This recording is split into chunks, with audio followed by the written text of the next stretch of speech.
Welcome to Make Your Mark podcast, where guests share their experiences, insights, and tactics to help you accelerate your business. So building, scaling, and monetizing your business is made easier. And I will be your host, Kay Suthar. All right, guys, our next speaker today is amazing. Oh my God, he is a real estate broker and a business owner. He is one of the top agents in the state of Utah and a member of the Forbes Real Estate Council. Yeah, that's right. That's what I just said. He is also the director of the Utah Podcast Coalition and a former chapter president of the National Association of Hispanic Real Estate Professionals.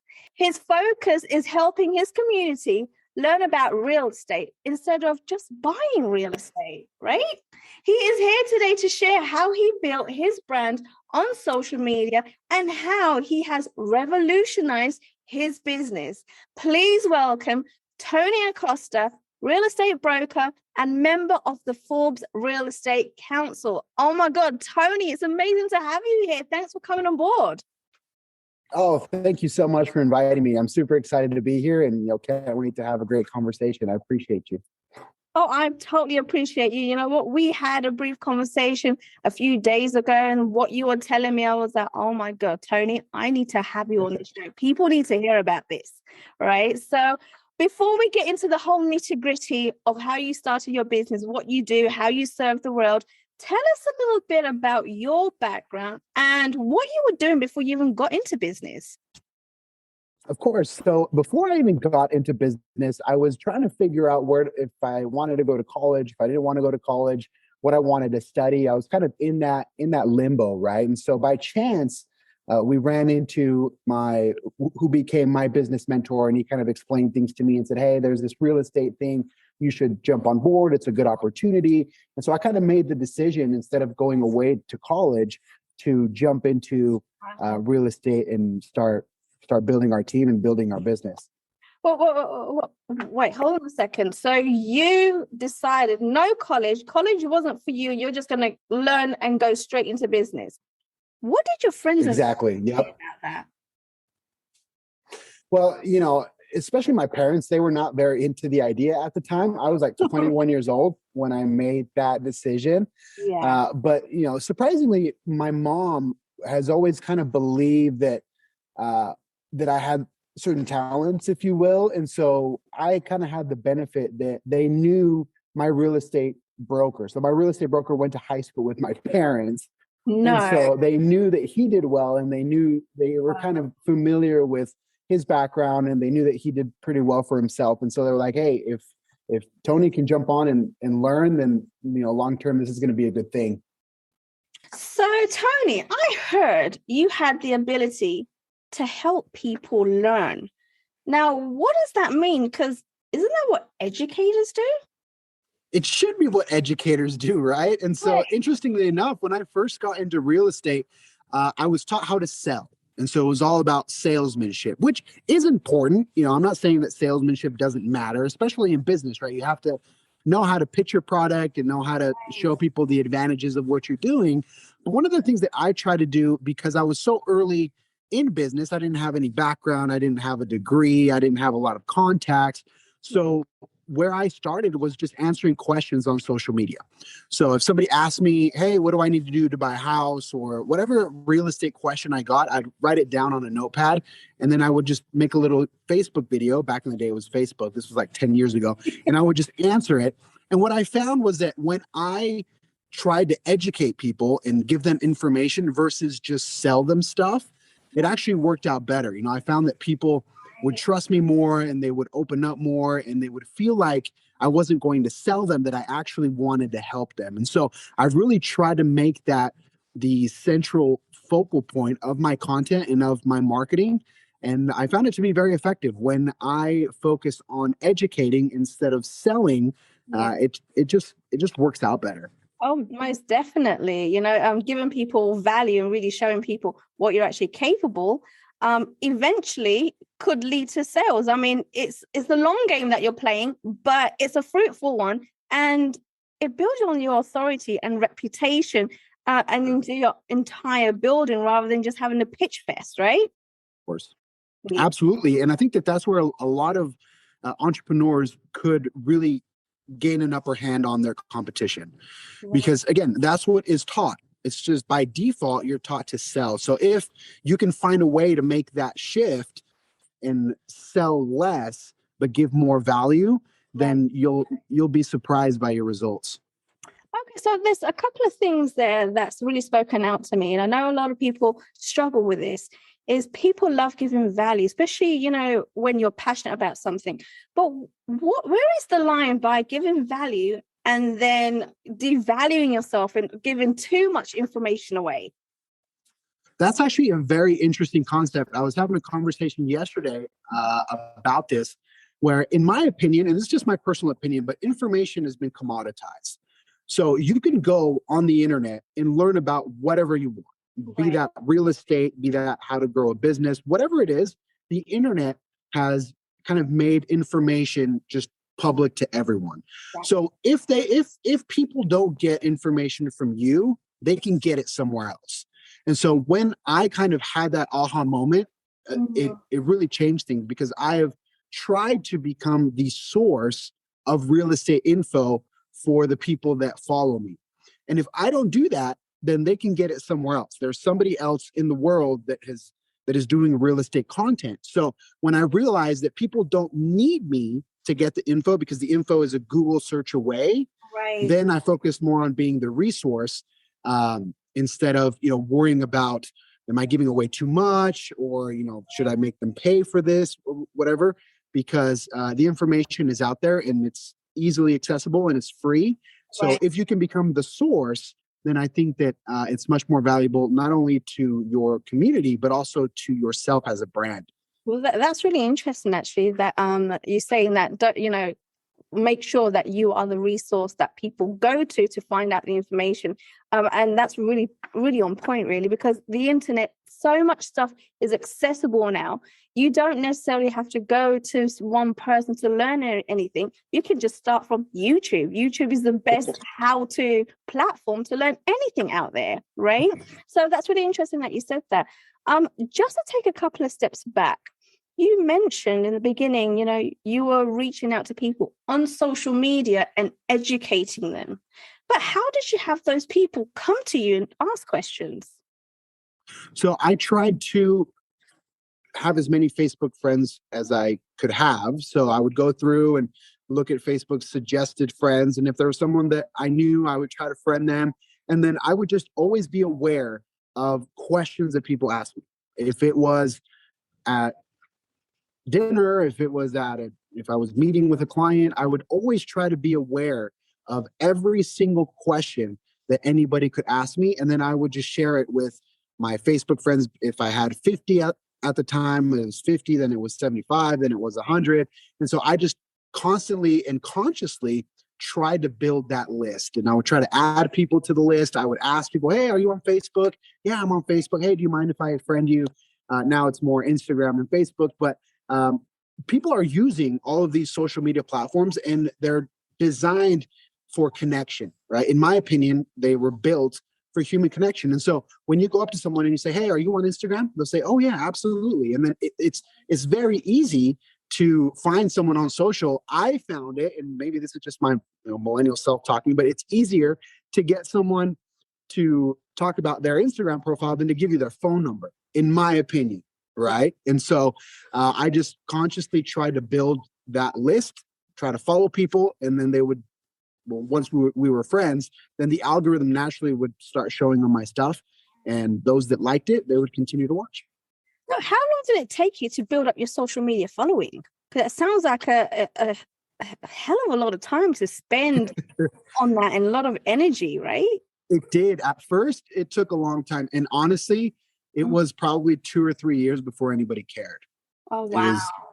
So my videos would get 13 views, 21 views for a long time. But, the cool thing was that I've had videos that have 87 views, but I've gotten 2 deals out of those, and so you don't necessarily have to have hundreds of thousands of views on every piece of content in order for it to be effective. And so when I saw that, it was really encouraging because I was waiting to have 5-6 figure views and it just wasn't happening. But I was able to get some business even off of videos that had 46 views. Wow. So I know you were talking about doing this like 10 years ago. Would you still use the same approach for anyone else that's starting out, or would you do things differently now? I would do it the exact same way, Yeah. which with whatever platform is most popular right now. It just happens to be Instagram. For some people, it can be TikTok too. Right. But just provide value and just try to give people information that is different, whatever business you're in. If you do carpet cleaning, show people how to clean their own carpets. If you are an auto mechanic, show people how to change their own oil.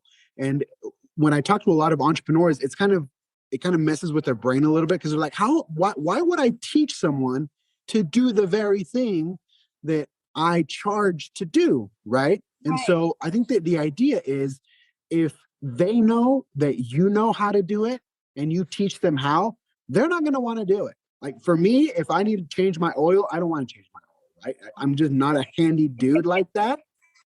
But if I know that you know, because you taught me how to do it, now I trust you, right? And so it's this weird dynamic where you don't have to fear devaluing yourself.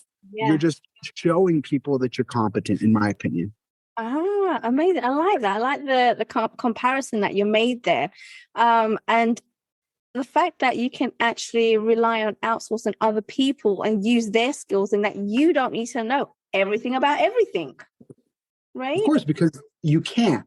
At the end of the day, you can't. And you have to, that's how we live our lives. Like we all buy things, we all rely on people. You have an accountant, or you have your hair person, so we all rely on experts that we trust. And so the idea is try to reverse engineer why you trust them and then just replicate that so that people can trust you. Oh, that's amazing. So now tell us this, what makes you an expert in this field then? So I had the blessing that when I first got into real estate, my mentor had a lot of business. And so one of the reasons why he brought me on was because he needed help showing properties. And so he had a large client base, but he physically didn't have the time to go out and show everybody homes. So when I came in, I had the benefit of being exposed to a lot of people and a lot of deals and a lot of circumstances very, very early. So right as soon as I started, I had 10 different families that I was showing homes to. And so over the years, I got a lot of experience and I got a lot of questions, and I was able to see different scenarios and different loan programs and different hiccups throughout transactions and different kinds of transactions. And so that really was what helped me get the experience to where now there's really very little that I haven't seen as far as buying or selling real estate. But that was really the critical thing, that I was allowed to have access to a lot of people early that weren't necessarily my clients because I came in as part of a team. And so I was able to learn very quickly. So when you were doing this and starting off in real estate, did you know real estate is something that you wanted to do? Or was it something that you just kind of fell into and an opportunity just presented itself? It kind of just fell into my lap. When I was trying to figure out if I wanted to go to college or not, we ran into Daniel, who ended up being my mentor, at a burger joint, and they started a conversation with my parents. Yep, just at a burger joint. We were just out having lunch, and he happened to be there. And so he was thinking about growing his team, and he asked my parents, "Hey, what's your kid doing?" And they're like, "Nothing. He's up to no good." Like, I don't know. And so he invited us to his office to kind of explain his model and kind of what he was trying to do. And he felt that it was a good thing. And I just kind of jumped into it. But no, I never had a plan to be a real estate agent. I didn't even know what that was. All right. So I think the point that I'm getting to is a lot of people struggle with what is it that they want to do? What is their passion? Right. And people go through many, many years trying to figure this out. Some people don't even figure it out. So what kept you interested in knowing that this is what you want to do, this is the path for you? Like, how did you figure that all out? Yeah, I think there's two parts to that answer. Number one, kind of the shallow part is it makes good money, right? That's kind of the shallow thing, right? And I can't put that aside because it would just be disingenuous. Like, real estate commissions, they're pretty good. You can make Right. $10,000, $15,000 off of a deal. So when I did the math, I was like, that's a lot of hours if I'm making $10 an hour. That's a long time, right? So that'd be number one. But number two, kind of what kept me in it, because it is also a difficult profession, was seeing people go through that process, especially in the Hispanic community. There's a lot of first-time home buyers. There's a lot of people who just haven't had the opportunity to buy real estate, haven't had the opportunity to learn about it. And so when I see people go through the process to where when they start, they don't really believe that they can buy a property or start to build wealth that way. And when I see that they start to get educated and they're excited and they buy one home and then they sell it, they buy a larger home, or all of a sudden they have 2-3 rental properties, and I see that it literally changes their lives, that's what really keeps me in it. And that's kind of the motor, right? Because 90% of millionaires are made in real estate through real estate properties. And so helping my community kind of take baby steps towards that is incredibly rewarding. Wow. And so if somebody wanted to get into real estate, what kind of principles do you think that they need to learn? Do you have anything to teach them right now that they can implement to kind of get them started on that road?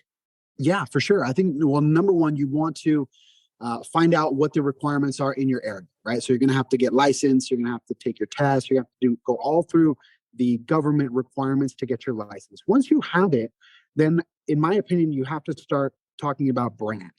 And so you want to start thinking of yourself as everything that we've been talking about, right? Try to read as much as you can, try to ask a lot of questions. If you can attach yourself to somebody who is already successful, that is willing to teach you and is willing to give you exposure, like I had that blessing, then that can really help you learn much quicker. And actually, I have been working on a course. It's called my Brand Builder course. And so I am going to give all of your listeners access to that course absolutely for free. Oh my God. We love free gifts here. We absolutely love it. Yeah. Thank you. No, and I spent a lot of time on this course, but basically it goes over how to, number one, the mindset part of thinking of yourself as a brand and what that actually means. But also number two, the tangible things, right? From how to post, what to post, how to structure your show, how to chop it up. If you're doing it yourself, if you're going to have a content person,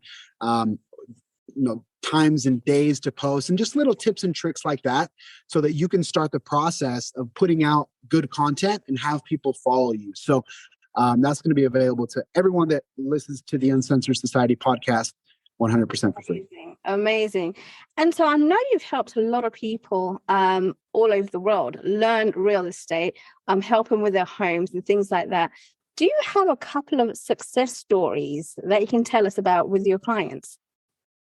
I do, yes. So when we talk about just clients, there's one young man in particular that comes to mind. His name is Edward. He lives here in Utah. He lives about an hour north of where I am. And so I met Edward back in 2013, 2014. And he didn't qualify for very much. So he came in, he bought a little starter home. It wasn't his dream home. I remember the home had some issues and it wasn't really what he was looking for, but it was what he could buy at the time. And so he got that house, and then he calls me like 18 months later and he's like, hey, I want to get another one. And so we go for another one. And then he calls me 12 months later, hey, I want to get another one. And so now right now he's probably like 29 years old and he has like 7 properties. Wow, 29. Oh my goodness. Yeah. And it was crazy from the very beginning. He was very shy and he didn't really know what to say. And so I remember he used a down payment assistance program the first time because he didn't have a lot of savings. And just to see his transformation to where now his friends ask him about real estate. He's kind of like the real estate guy. And he has, I think, 6 or 7 properties. And the home that he's in now is a much nicer home. And he basically lives for free because he has 5 or 6 rental properties. So he is probably one of the more inspirational stories of someone who just didn't think that they could do it and they pulled it off, and now they're in a much better place. Yeah, I bet he's not so shy anymore. No, not at all. He talks about it all the time. Amazing. So I know at this point, Tony, people are probably thinking, where do I get hold of Tony? I need to speak to him. So where can people go to connect with you? For sure. The easiest way is through Instagram. So my Instagram handle is @_TONY V as in Victor and 2. So _Tony V2. We'll probably have the link in the show notes. But feel free to connect with me on there. Shoot me a DM. I try to go through all my DMs every single day as much as I can. And so I try to make myself available. And then also through the brand builder course. So the brand builder course goes through everything in depth. And so I'm actually, out of all of the e-courses that I've done, this is the one that I'm the most proud of and that I think that can provide the most value. But the social media that I use the most is Instagram at this time. Got it. Awesome. Guys, if you want to get into real estate, please go ahead, contact Tony, download his free program, his free course, learn about that. But one thing actually, Tony, that I actually missed out, and for our listeners, they need to know this. What you do in regards to real estate, can it work in any country or is it specific to a country or a state? So in my opinion, it can work anywhere, right? Different countries or different places have different rules, the way real estate is set up. But at the end of the day, people buy real estate all over the world. Right. And so the thing is just how can you become the person in your community, in your town, in your city that just knows the most about real estate and puts out the most content. So always try to learn about the rules and regulations wherever you are. But brand is brand. Marketing is marketing, whether you're here or in the UK or wherever it is. So I think that the pillar concepts are universal. Oh, there you go. So guys, if you're thinking it's not going to work for you because you live in the UK or Switzerland or Germany or whatever it may be, it can work for you, right? Go ahead and contact Tony. Make sure you get his program and start putting things into action. Tony, it was amazing having you on the show. Thank you so much. So many golden nuggets and so very quickly. But thank you for coming on this show. It was amazing to have you here. Oh, thank you so much for having me. I appreciate it. Thanks for listening to Make Your Mark podcast at www.makeyourmarkpodcast.com. Make sure you hit that subscribe button so you get this and every other episode that comes out. We have lots of great stuff coming, so make sure you hit subscribe so you don't miss it. And thank you in advance for all the reviews and comments. I appreciate it so much, and I look forward to serving you in next week's episode.